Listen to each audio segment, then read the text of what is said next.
گریه یک مورچه را بشنوید که این نبی الله صداشو فهمید و شنید. مورچه میگوید که علما برامون فرش کردن، مواظبیم که این گوشه شلوارمون رو خاک ننشینه. اگر این گوشه فرش کمی جا به جا شد، تو نماز استسقا آمدیم دستمون به شلوارمون که خاکی نشیم.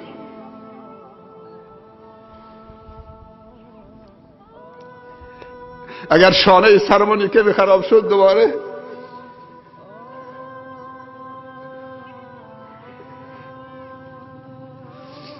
ما بندی از امتی از امتان تو، بندی از بندگان تو، خلقی از خلق تو. خدایا ما بی نیاز از روزی تو نیستیم، روزی به ما بده، آب به ما بده. حضرت سلیمان رو کرد به قوم، گفت بر بگردید که خدا به شما باران میده، اما با دعای غیر شما، به دعای غیر شما، به دعای یک مورچی. در روایات وارد شده که خداوند فرموده که اگر بندی من دستشو بلند کرد 3 بار گفت یا الله، همه با هم بگیم عزیزان، یا الله یا الله یا الله، انا خلق من خلقک. دعای مورچه، ما بندگانی از بندگانت هستیم یا الله، ما بی نیاز از رزق تو نیستیم یا الله، ما بی نیاز از رحمت تو نیستیم یا الله.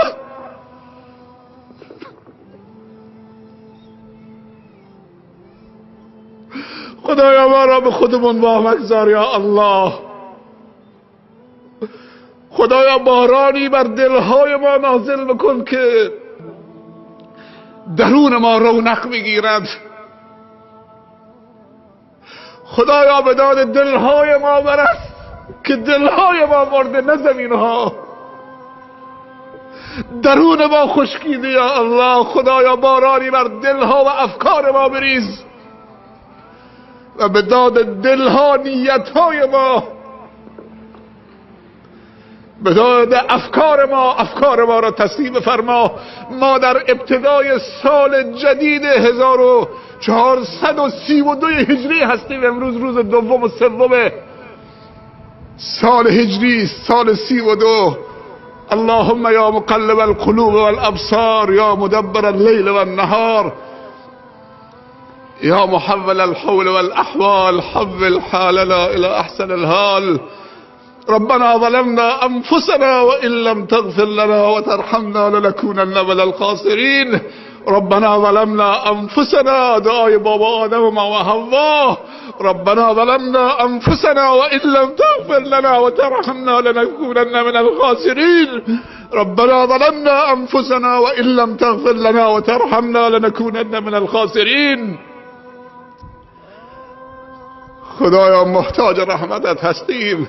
بعد از اینکه درون ما را شستید، پروردگارا، بعد از اینکه درون ما را شستید، پروردگارا، بعد از اینکه درون ما را شستید، باران رحمت مادی خودت را بر ما ببار. چون همه جا خوش شده، آبها عمیق شدند، چراگاه ها کم شدند،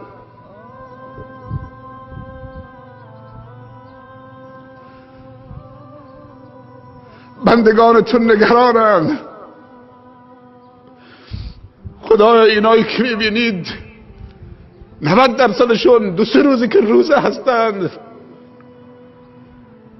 امروز با دهان روزه آمدن. خدایا صندوقی برای بیماران تالاسمی و سرطانی و کلیوی گذاشتند.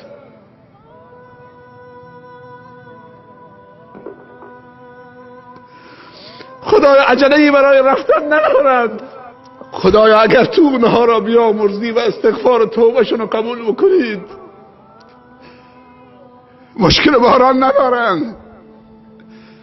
مشکل این که دلشون خشکیده شده، توکل و ایمانشون و یقینشون و عقیدشون ضعیف شده. و اخلاصشون خدشه‌دار شده و مسیر قلبشون منحرف شده.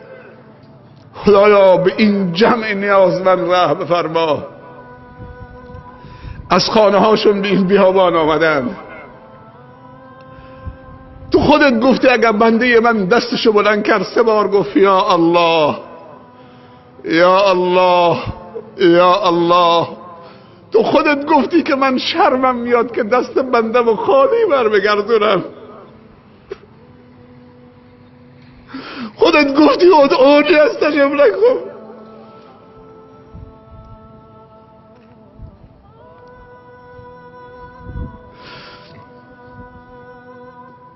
خدایا ما نیازمند و درمانده و بیچاره و فقیر هستیم. یا ایها الناس انتم الفقراء الی الله.